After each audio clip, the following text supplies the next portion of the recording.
Welcome to the Friday Happy Hour with victory strategist, award-winning author and your happy hour host, Annmarie Kelly. Each week, Annmarie chats with women who have reinvented, started over or wrote fabulous next chapters. They share how they overcame their midlife challenges and how you can too. So kick back with some good happy hour something to drink and enjoy today's show.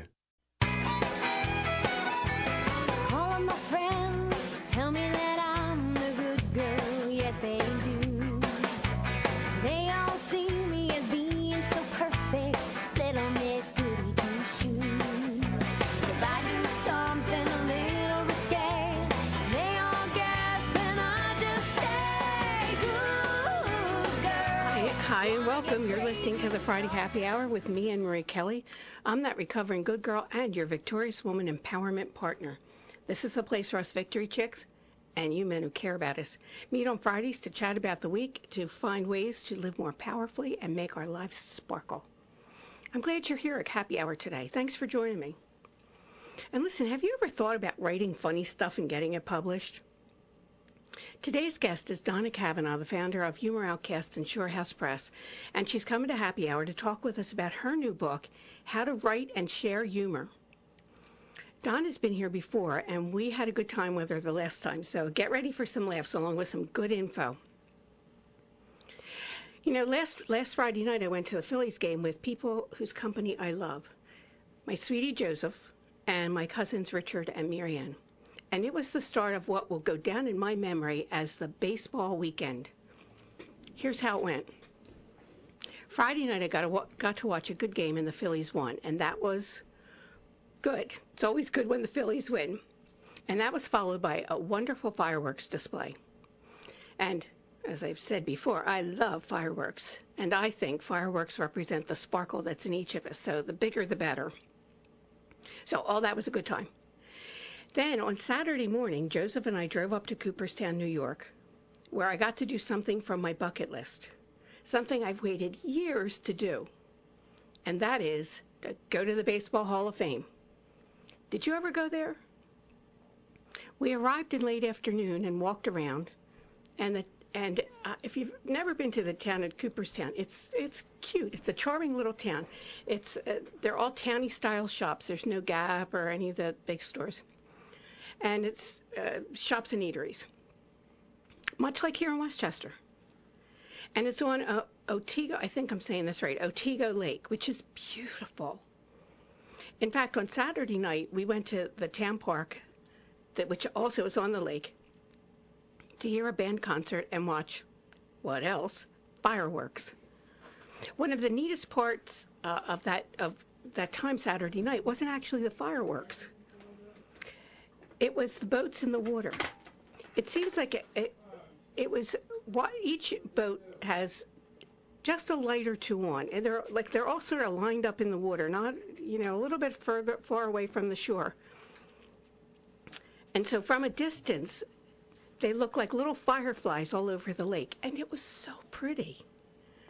And then on Sunday morning, we went to the Baseball Hall of Fame. I was a little bit nervous because do you know how this is when you wait for a long time for something and you want it to be everything that you expected, and then sometimes it isn't and you're disappointed? Well, I didn't want to be disappointed at the Baseball Hall of Fame, so I was a little bit nervous about that. But you know what? I did not have to worry. The Baseball Hall of Fame did not disappoint. In fact, the only drawback, and it was temporary, was that we went around lunchtime and the place was filled with Little League players. Because there are a ton, I didn't know this, there are a ton of Little League fields in Cooperstown. Now, I didn't know, but it makes sense because it is the baseball capital. So at midday, the coaches take I guess maybe it's too hot to play. The coaches take their teams to the Hall of Fame. There must have been 100 kids all wanting to see the memorabilia of their favorite team, all corralled by adults who were trying to make sure the kids, and they were mostly boys, saw and learned everything they could and get inspired. The exhibit starts on the second floor, and, I have to tell you, I lasted about 10 minutes before I wanted to smack every kid in front of me, or at least push them out of the way, because they were hogging all the good stuff. And I didn't do either, of course. I like kids, and they were just about being kids. I was just doing kid stuff. So I checked with one of the staff who suggested Joseph and I return after 5 when everything died down. And it was a great suggestion because we got to see more of the town. Cooperstown isn't all about baseball, and that's something else I didn't know. It's the home of author James Fenimore Cooper, who lived there, and the town was founded by his father. Now, apparently Cooper based a lot of his writing, the characters and the scenery, on life in Cooperstown. That was a little something I learned while I was at the Fenimore Museum, where Joseph and I spent the afternoon in air conditioning. It wasn't as hot there as was here, but we spent that afternoon looking at special summer exhibits. A particular one, it was the early works of Ansel Adams. And he's the photographer who took those incredible black and white landscape pictures, many of them from scenes from Yosemite Park. Now, I'm not really one for black and white, but through his eyes and his photographic mind, black and white is truly amazing. I posted a link for you on today's radio wrap-up at victoriouswoman.com. So just look for the microphone and the radio stuff, and you click on there and you'll see the radio wrap-up. So we finished the art museum around happy hour, so then we stopped at a place called the Otesaga Inn. That's a fancy-dancy hotel right on the lake. And Joseph and I found 2 of the last seats on this old-style veranda that's sort of wrapped around the back of the hotel, and it has a spectacular view of the lake. We each had a drink and an appetizer and just relaxed into the view. It couldn't have been prettier or more perfect. A more perfect way to end the afternoon. And I like doing that. Going to happy hour at some of those old places and enjoying a couple of drinks, I've learned that's a great way to soak up the atmosphere and some ambiance and energy of those old buildings. And doing it without spending an arm and a leg on a dinner that I've also learned usually isn't as good as the price would imply it is. And frankly, I really enjoy a dinner at a more casual place, so a happy hour is perfect for me. Another place I especially like to do that is the Grove Park Inn in Asheville, North Carolina. And if you've ever been there, that's another spectacular old-style hotel. I've spoken there a couple of times, and in the nice weather, I like to have drinks on the veranda where I can, at sunset, at the end of the day, where I can watch the sun set over the magnificent Smoky Mountains and see a spectacular show of reds and oranges and purples. It always makes me think of America the Beautiful, and talk about your Purple Mountain Majesties. It's an awesome sight to see, and I mean awesome in its literal definition. Well, we were there around 6 o'clock and went back to the Hall of Fame, and there was almost nobody there, so I could spend as long as I wanted at the station, at every station, and I did until about 9 o'clock when they kicked Joseph and me out. Because they were close. They wanted to go home. They didn't care that we were absorbed in all the little exhibits. We could easily have spent another hour there because we never even got to see what was on the first floor. But here's the most exciting thing I learned that I want to share with you. Okay, maybe it's exciting just to me, but maybe it'll be exciting to you too. One exhibit was about women's baseball. The section was one of the smallest in the exhibit, but as small as it was pretty powerful. It made me go out and buy the DVD for that. Remember that 1992 movie, A League of Their Own? I don't know about you. I've probably seen it a dozen times over the years, but after seeing the exhibit and hearing the video cast that Penny Marshall did, where she talked about why she made the movie, I decided I wanted to see it again and more, instead of just when it shows up on television. And it was one of it has one of the great all-time lines delivered by Tom Hanks, where he said, do you remember this? There's no crying in baseball. And by the way, that scene is on YouTube, and I posted that one on the radio wrap-up today, too. Well, anyway, here's my big fun fact.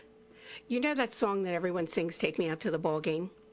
Well, that song was written by Jack Norwith in 1908, and he revised it in 1927. It's like all that time ago.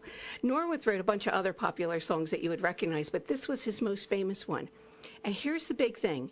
Norwith's inspiration for the song was women and their passion for baseball. That was in 1908. But you'd never know it was about women because the part we sing, and that we all know, is just the chorus. So I'm going to give you the true 411 on the song with the first stanza. And you know I can't sing, so I'm just going to say it to you. And by the way, there's a word in it that I didn't know, so I looked it up. It's S-O-U, sue, and it means a small amount of money. So you'll hear that when I read this. So here it is. Katie Casey was baseball mad, had the fever and had it bad. Just to root for the hometown crew, every sou Katie blew. On a Saturday, her young beau called to see if she'd like to go and see a show. But Miss Kate said, no, I'll tell you what you can do. Take me out to the ball game. And that's where the chorus starts. So North changed it up in 1927 to showcase how much women's love of baseball had grown. So the new version, the 1927 version of that first stanza goes like this. Nellie Kelly loved baseball games, knew the players, knew all their names. You could see her there every day, shout hooray when they'd play. Her boyfriend by the name of Joe said to Coney Isle, dear, let's go.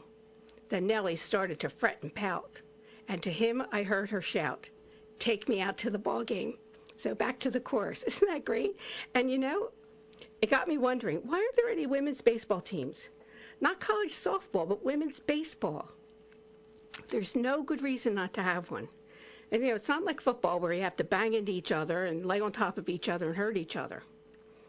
Well, anyway, it was fun till 9 o'clock when we got kicked out, and I could have stayed another hour, but they were closing, and they wanted us to leave. So we left there with a plan to have a late dinner in Omegang Brewery. And Joseph had a beer from Omegang at lunch, and that beer got better with raves. That beer got better raves from him than my best work has gotten in a long time. But after traveling down a series of small unlit roads, we finally got there, only to find that it was closed.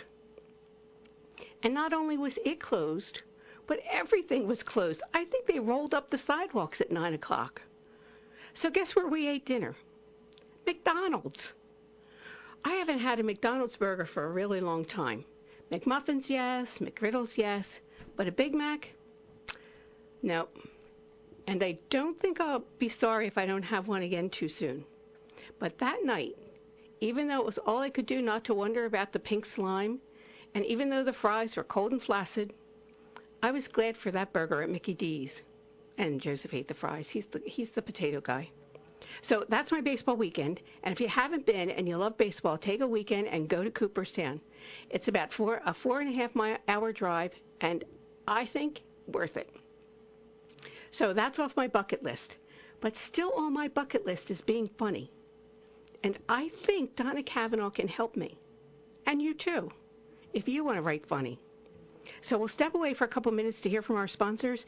And while we're going, go get some good happy hour, something to drink. And when we come back, Donna Cavanaugh will be here. You're listening to the Friday Happy Hour. Remember when you wished you had more time for yourself? And now you have it. But you notice you're keeping busy with stuff, but that stuff isn't making you feel happy or filled up?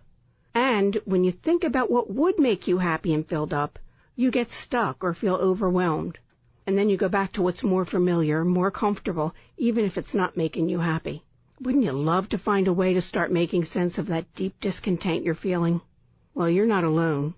I'm Annmarie Kelly, author, victory strategist, and the radio show host of the Friday Happy Hour. And I know there's a place for you. One that other women have found to be both inspirational and empowering, and it's the Victorious Woman Project.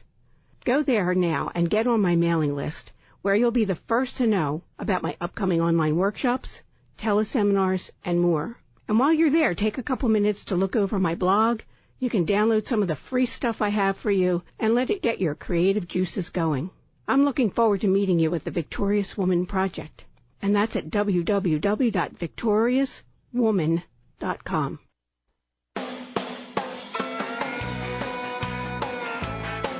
Welcome back to the Friday Happy Hour. I'm your host, Annmarie Kelly, and I'm here with Donna Cavanaugh. Welcome, Donna. Hey, It's fun to be here with you in the afternoon. Usually we're meeting for breakfast, and as I recall the last time we did that, we were laughing so much I think everybody was jealous that they weren't at our table. And we had to tip a lot because we were there a long time. We always have to give a 40% tip because we sit for like 4 hours. But fortunately, we don't make bad, like we don't annoy the other customers. They just all want to be at our table. So listen, Donna, you just wrote another book, and this one about writing and sharing humor. And before I ask you why you wrote it, let's talk about your own writing background. You didn't start out writing. In fact, I'll bet you a lot of my listeners are like you. You didn't even think you could write. I really didn't. My teachers always told me I had a knack for humor. I had talent for humor. Mm-hmm. But I went to school for marketing, and I have an English minor and a Spanish minor. I don't know how that happened, but I do. I just took a lot of courses, and they told me, wow, you have a minor. And but I went, more into the business world. But then as I got into the business world, I started doing newsletters, and then it just sort of clicked with me, mm-hmm. and I went back. I took some journalism courses, that kind of thing, and lo and behold, I started as a reporter. I had a complete switch, one of my 3 or 4 career switches, mm-hmm. and I was your midlife reinvention. Yeah, at 20 something. But I really loved the journalism and the writing, so I stayed the course with that, and then it just I fell accidentally into humor, and I stayed ever since. Yeah. And who did you write for? Like when you first started writing and getting printed? Well, first with the papers, I started with the Times Herald in Norristown. Mm-hmm. I did a lot with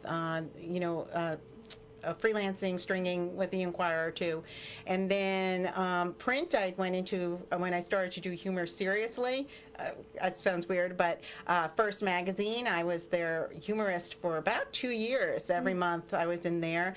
So I went into Women's Day, USA Today, just a lot of different national publications because then there were so many national mm-hmm. publications. Back in the olden days. Back in the olden days. There's a lot of print. Yeah. Yeah. Well, in fact, you got syndicated. Am I remembering this because? I got syndicated because right before I left my staff position at the paper, we had a Christmas party, and just as a joke, I did this thing on our editor-in-chief. And the next day, I guess he laughed, but he called me in. Now, I was a night side reporter working 6 to 2, so he called me in for an 8:30 in the morning meeting, so I thought I insulted him and I was getting the axe. Mm-hmm. But actually what he said was, this was so funny, why aren't you, writing humor for the paper? And so we were setting it up. I did a couple, and then I resigned. I had a toddler at home working night side. My husband was in grad school. It just really wasn't working out. And so I took with his words, and I sent it out to all the different local newspapers, mm-hmm. and the Pottstown Mercury picked it up.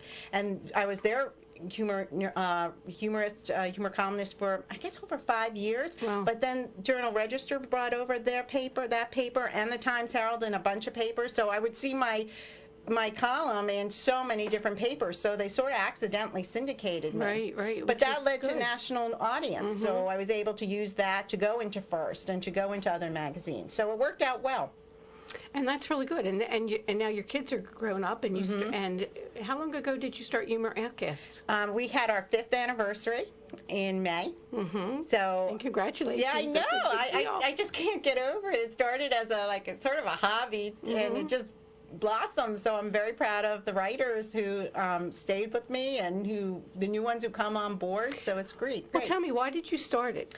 I started it because when the internet came on, and print sort of died off a little mm-hmm. bit, there were some big sites for all different topics, but a very conservative element came on these different big sites, and they really flagged humor. Humor became sort of like the bad boy, and the posts were being taken down. So I just really wanted a place. We were outcasts. We would laugh that we were outcasts in the internet world of publishing. So I really wanted a place for writers to be creative, not worry so much about censorship or the topics that they discussed. And I'm very fortunate to be married to a computer engineer. And I said, can you just help me get a site going where they could come? And with as few rules as possible, few censorship rules as possible. So we named it Humor Outcast, thinking that it would just be a nice little blog. I did not see that it would be shortened to Ho. That was Donna, you're a hoe. I'm a hoe. But at Christmas time, we're ho, ho, ho. Oh, that's good. I use that one all the time because people say, you're a hoe. I was like, I didn't mean it. I just didn't have the foresight to see that. I get that. You know, who thinks about that? So, and then it started with 5 or 6 writers. I invited 5 or 6 writers. Now we have over 100 that range from newbies, because I love newbies. I love to mentor and talk to new writers, to Golden Globe winning and Emmy nominated TV producers and writers. So, and so one of them comes, can I write for you? I'm like, I look at the name, I go, oh, okay. Yeah.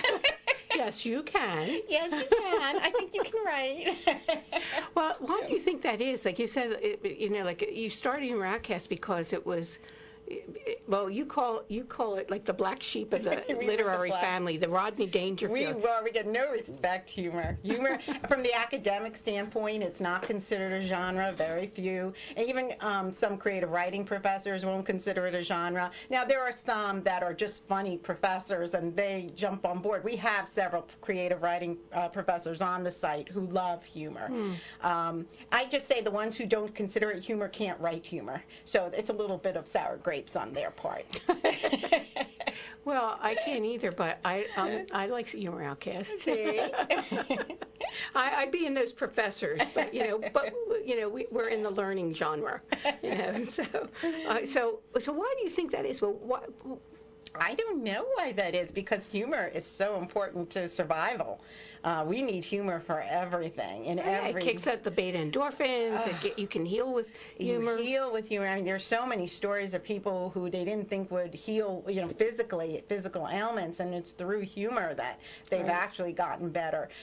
You learn so much through humor because it sort of softens the blow. Instead of people like throwing things at you and their beliefs, you make jokes about it. It opens people's mind up to accept new ideas. It is probably the most important life force we have, is a good sense of humor. So I don't know what the deal with it is, why people think it's just fluff, but there are a lot that do. Yeah, there are a lot that do, but I always like that. I think a light touch is a good thing, and I don't know, I can't always do it like just on my day to day, but I try to. I really try, Donna. Donna. It's always funny. Come on, we laugh hysterically over coffee and tea, so. Well, this is true, but you're really funny. So listen, you started to get requests from people to publish your things, and then you hired Betsy. I know Betsy. Well, Betsy, she's coming out as the figment of my imagination. She's got to come out on every score, because I was just not brave enough. I wanted it to be a submission site, because if I had everybody who wanted to write, I couldn't promote everybody. And my big thing is trying to get writers an audience. So I have to be able to promote in social media, which means you have to have time in the day to do it. So I didn't really have the guts to tell people, oh, that sort of stunk, So what I did was I invented Betsy. Elizabeth's my middle name. Dickinson is my favorite poet.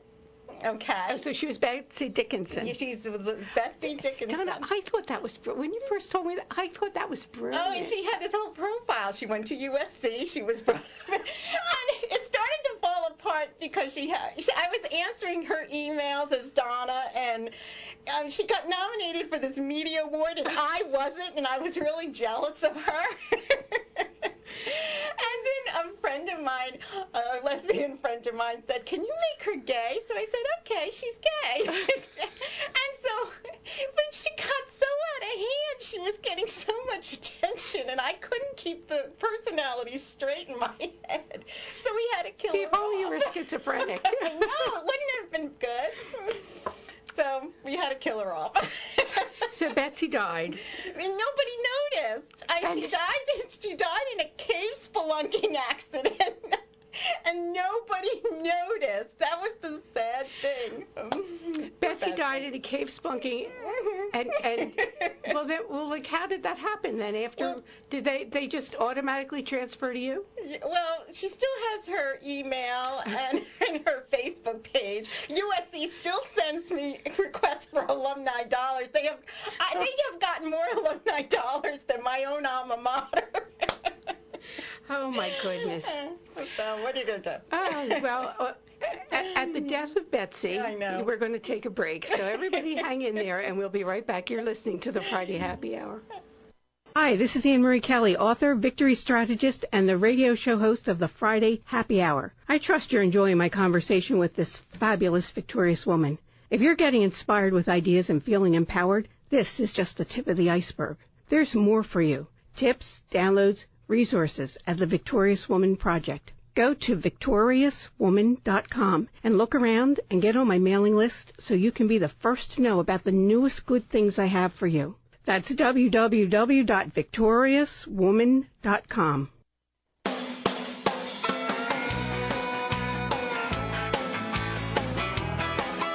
Welcome back to the Friday Happy Hour. I'm Annmarie Kelly, and I'm here with Donna Cavanaugh, and we're talking about hose. But tell my listeners what hose is, really. Humor Outcast. It's the two first letters of the name of the site. So how many hose are there now? At any given time, there's like about 20 to 30 active, but really on the roster we have 120 writers. Wow, that's really good. And, I don't have no pressure. So sometimes they disappear for 6 months, but I don't take away their, I just let them come on again if they want.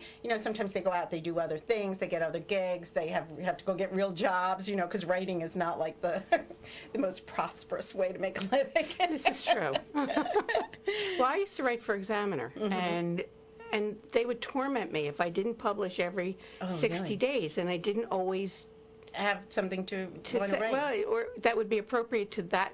I was the expert for it was women in leadership, and it didn't always come up, and so then I would try and get in there, and they'd say you have 3 days left. Oh my! And that was.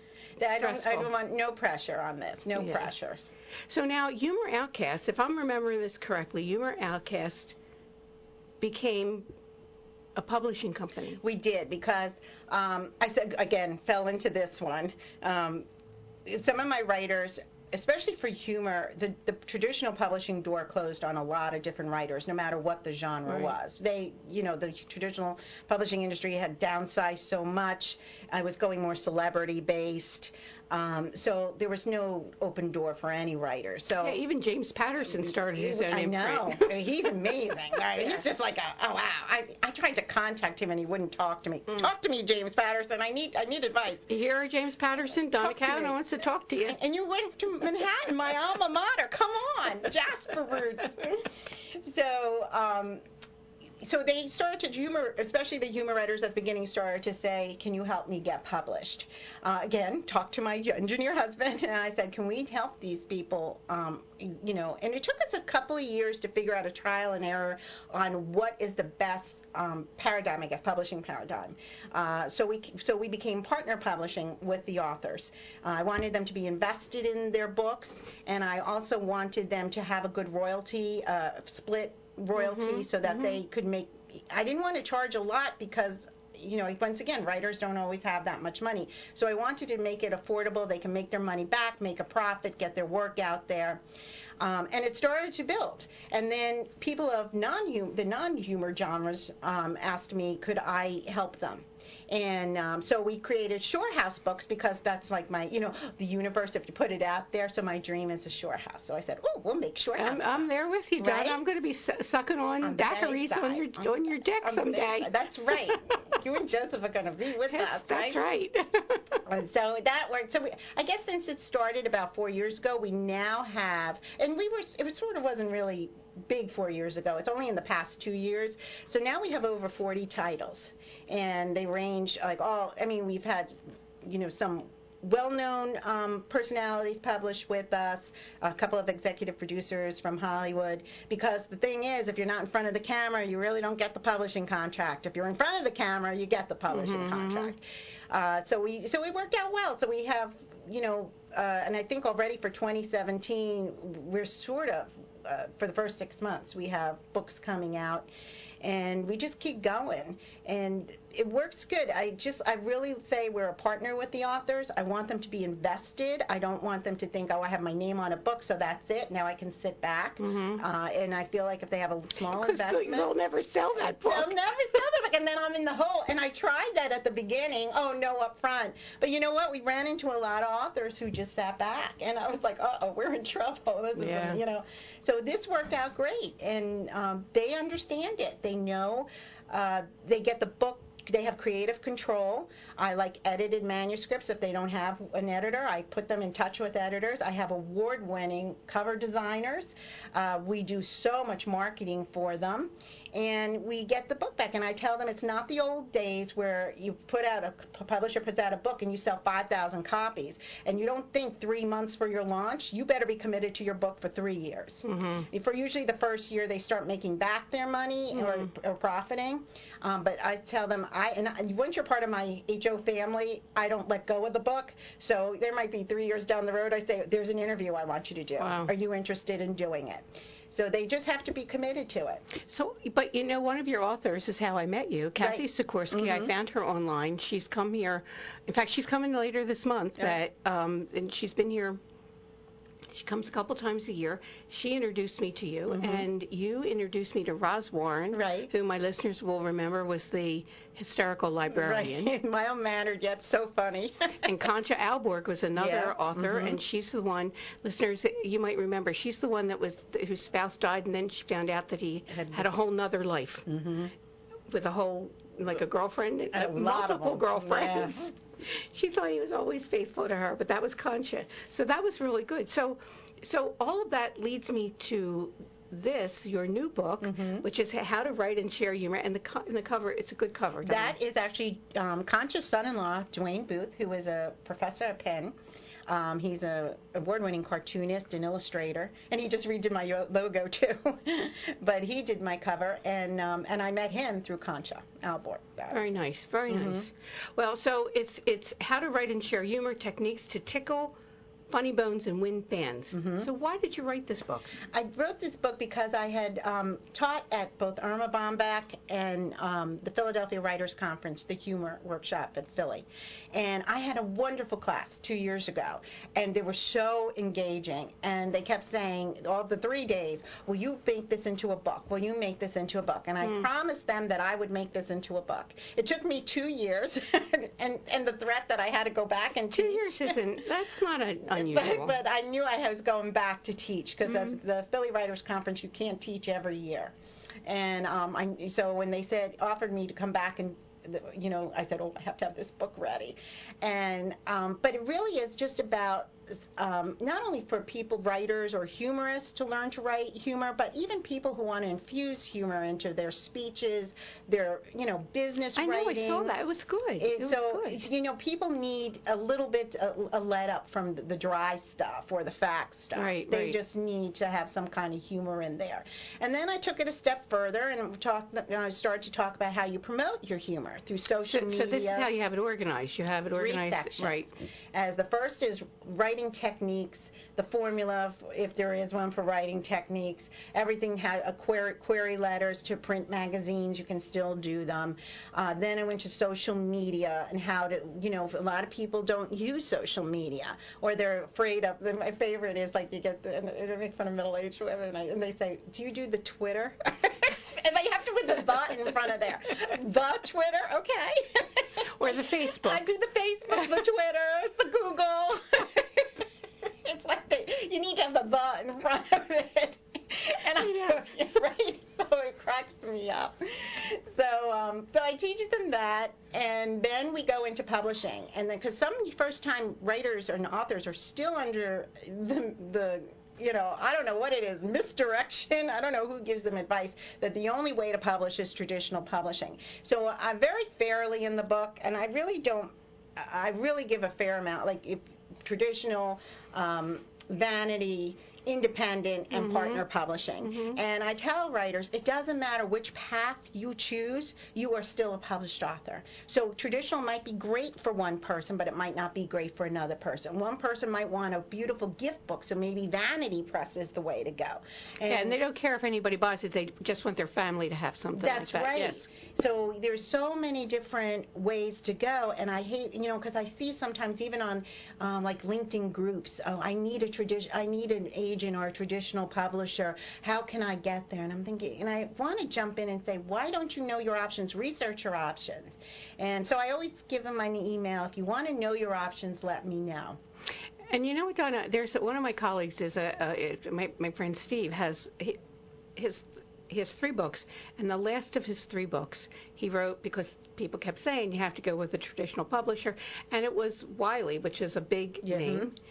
He hated the experience. He hated doing the book. He couldn't wait till it was finished. Yeah. I would meet with him for drinks, and he'd say, like what can I do? And I would challenge him to do something else. And he was probably doing that with other people too, till he finally got the book done. And he hated it. I have done traditional and independent, and with me. And then they kept editing and taking in a way that he didn't want it edited. That was the other big thing. You lose the creative control with traditional. You lose royalties. You do have that name of a traditional publisher, so it's easier to get in bookstores and things like that. I keep my author's books in the trunk of my car. Every time I see a bookstore, I am knocking on the door. Look, we can work it out. I want to support indie bookstores. You want to support indie authors. Let's come figure out a compromise. And it's working. They are opening their doors more. I just think outside the box. My book launch party is Sunday at Trails End Cafe in Bala Cynwyd. Right. And what time? 1 to 3, and so I use cafes, I use restaurants, I use private parties, I do whatever I need to get someone's books out. Plus I do traditional PR. I do press releases, interviews, podcasts, blog tours. We do a lot. You came to Happy Hour. I came to Happy Hour. So you and I talked about one time about me writing for Humor Outcast, and it's not that I don't want to be a hoe, but I just don't think I'm funny. You are funny. But just in case some of my listeners have thought about it but feel the same way I do, you have a chapter, Can I Write Funny? And you make a list of people who really aren't funny, they shouldn't try to write humor. Who are they? People who have no sense of humor. And there are people who have no sense of humor. There are people who are miserable all the time. People who are afraid to offend. If you want to be so liked all the time, you should never write humor, because humor is such a subjective genre. It's such a subjective way of looking at things. And so chances are you write a humor piece, 50% at least of people are going to hate it because it's not their humor. So you have to know that going in. You have to know it. You have to be tough and know that if you're not, most people are not going to like you, or half of the people are not going to like what you write. And some may appreciate it, but so you have to be tough about that. And that's the biggest lesson and the biggest hurdle for people to get over. If you like to be liked, if you have to be liked, you probably should stay away from humor. Interesting, and I've heard that from other people. Yeah. That not that specific, but even in the speaking business. Yeah. There's a speaker I know who starts this thing, so I'm probably going to offend at least half of you, and I'm sorry, and I'm apologizing up front. Let's just get it over with. Donna, we have to go for another break, so we're gonna everybody stay put, and we'll be right back. You're listening to the Friday Happy Hour. Are you one of those women who lived the first part of your life as a really good girl? That is, you did all the right things and followed all the so-called rules for women? I was like that too. But have you noticed that once you passed 40, you have less patience for those rules? Maybe you even think that the rules really don't make sense for you anymore. Maybe they never did and you just didn't realize it. Do you want to go where other recovering good girls meet to inspire each other and support their new empowered selves? Then join me, Annmarie Kelly, and some very fabulous Victorious Women. We're on Facebook at the Victorious Woman Project. So go to facebook.com/Victorious Woman Project. I'll talk to you there.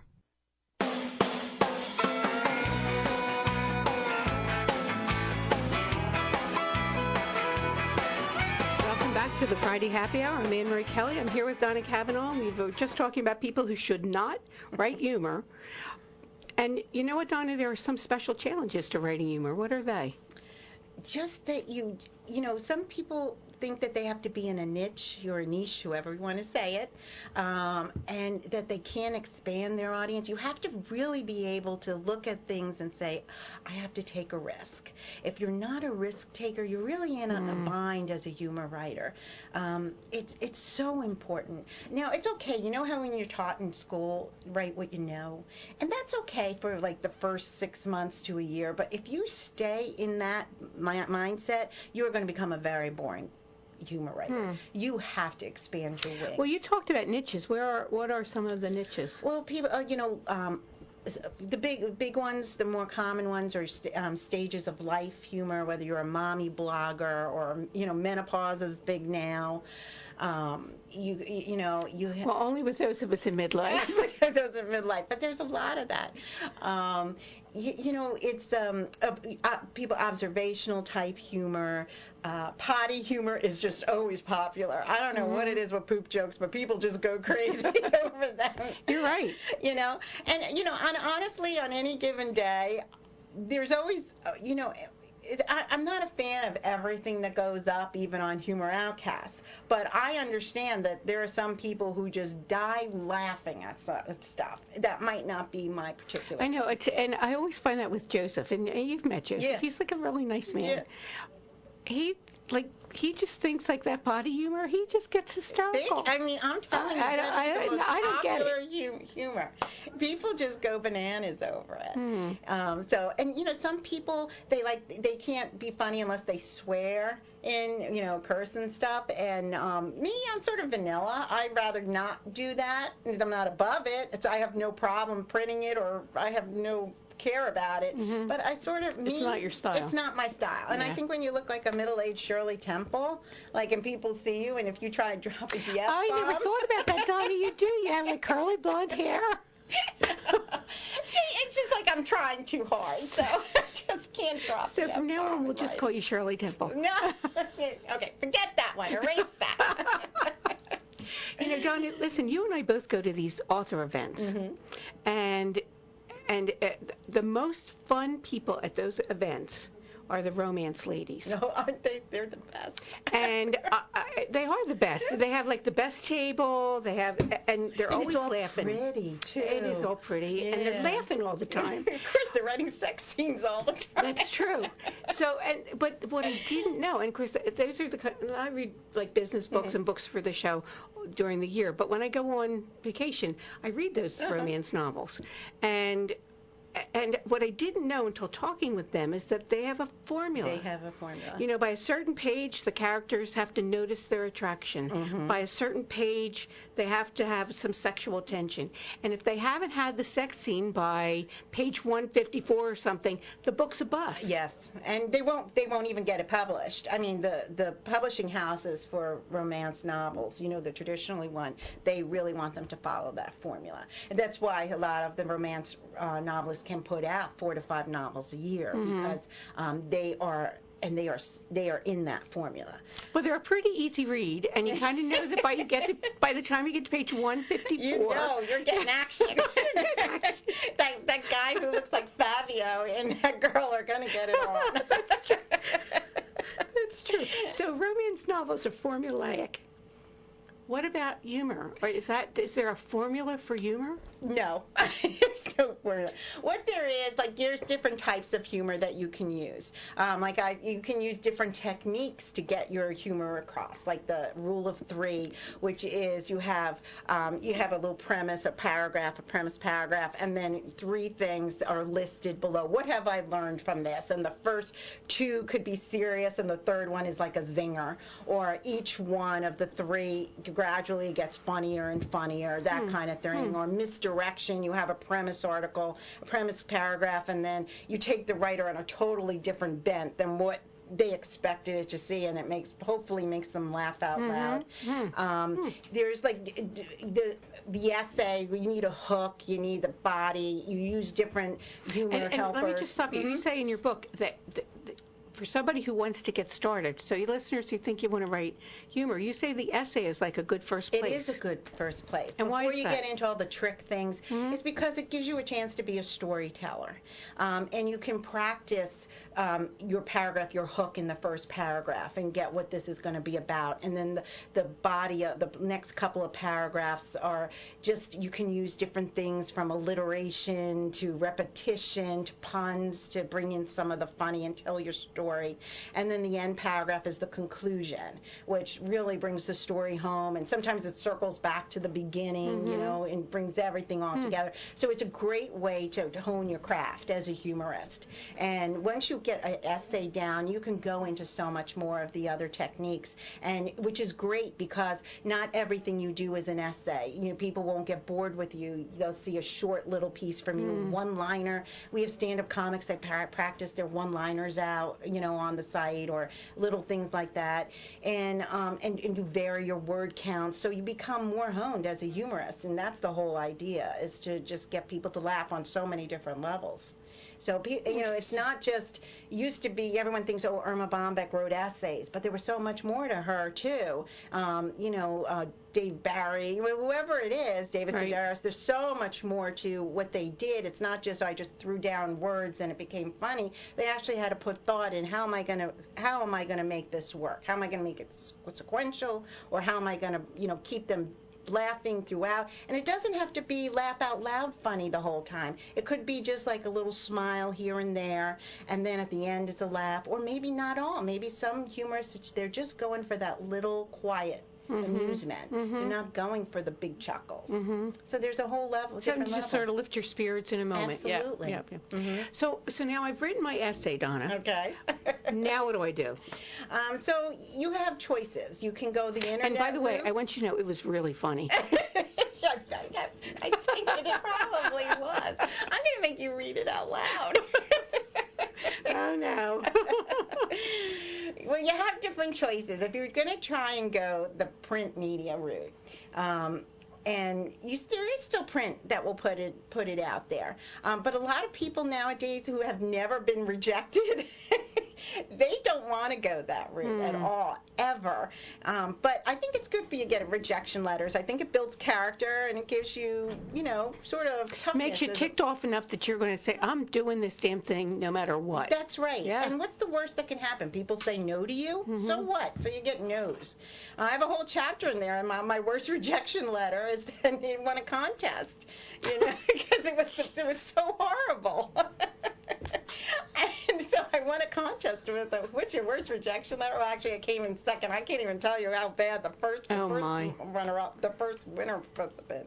But you can do query letters to magazines, and for that I tell people, you know, before you query a magazine, you really need to study that magazine.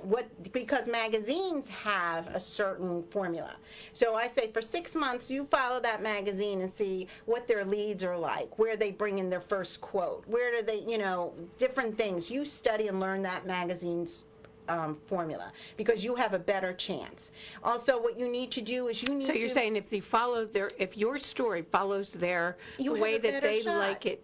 Yeah. Because even magazines, they don't have the resources and all the personnel that they used to have, so they're strapped for time. So if you're going to make that your essay, your story that fit more their style, you have a much better shot. It used to be that maybe 750 words in a magazine they wanted. Now it's probably 200. How can you get that down to what they look for? You know, that's one of my biggest challenges. I'll write something and I'll just love what it says, and it's 850 words, and I know I have to get it down to somewhere between 450 and 600 if I want to post it on my blog, or if I want anybody to read it. Attention span of readers nowadays is very, very, it used to be... And 450 to 600, you know, is pushing the limit. It's pushing the limit. It used to really be 750 to 1,000, and now it's 300 to 3 to 5 Yes. is like, okay, that's it. Now, you still have great articles, great posts that are still long and people still enjoy them, but you have to be really good at keeping your audience if you're going to go that long. But you do, if you just query for print, and also, very, very common thing, call them up and say, who is the editor in charge of this? May I have their email? Sometimes they'll say no, other times they'll gladly give you, but try and make it as personal as that you've done your homework. In your query letter, always put in, facts, about your demographic and why it would fit their magazine. But let them see in your query letter your style of writing too, that they would be interested maybe in you as a writer. And I'm guessing that if you have 1,000 people following you on Facebook, that's a good thing to put in? Absolutely. With your social media reach. This is why I think it would be good. I am a great promoter. I have this amount of people on my Twitter feed. I have this amount of friends on my Facebook feed. I do YouTube. I do Google. I do StumbleUpon. I do Pinterest. I do whatever. You just let them know that you are really ready to promote that work. And Because that anymore, helps. that is how things are promoted. Absolutely. Through social media, through one different,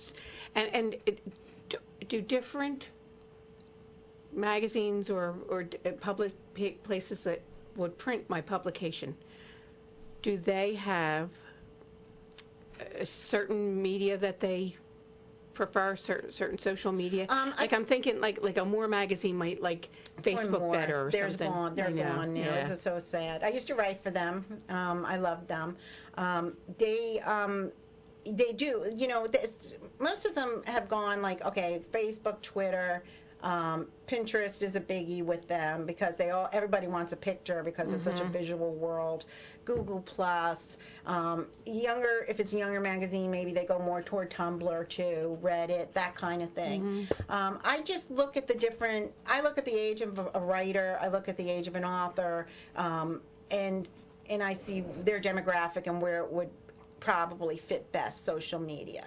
But as long as you're willing to put it out there, they're willing to look at you. And our friend Kathy Sikorsky started with a blog. Yes. Yeah, a lot of started people with a start. blog. I always tell people. And setting up a blog with like a WordPress or something is not a difficult thing to do. Nope. Before we leave today, I want you to be able to tell my listeners that where you're going to be this Sunday, and how they can get a copy of your book, and if they want to be if they do want to be a hoe. Okay. So give us all your data. The book launch party, the book was released on June 1st, but we're finally getting around to the book launch party, and that is at the Trails End Cafe in Ballackinwood on Sunday, the 10th, from 1 to 3 p.m. We've been doing, the book has been on a world tour. It's hashtag the Summer of Humor. I have people all over the world taking my book. It's been on your Facebook page. Oh, it's been in front of the Royal Guard. It's in Australia, Ireland, France, so it's all over. They can get how to write and share humor. The best place is Amazon. It's in Kindle and paperback. And if you want to be a hoe, contact me at Donna at humoroutcast.com or Betsy at humoroutcast.com. She still answers. She still has from beyond. Well, Donna, that's great. And all that is on the radio wrap-up. And, Donna, thank you so much for coming today. And Victory Chicks and you guys, it's time to wrap up. And I hope you have something fun to do this weekend. I'm having company for dinner tomorrow night. It's the couple for whom I performed their wedding ceremony last year. So it's Kate and Jordan's first anniversary. And we're having them I follow Kate on Facebook. So I've seen her pictures and I know what she's done since then. But I haven't actually seen her. Facebook is such a bizarre little way of doing that. So earlier today I pondered why there was no women's baseball. So maybe it's the same reason that comedian Phyllis Diller thought there was no women's football.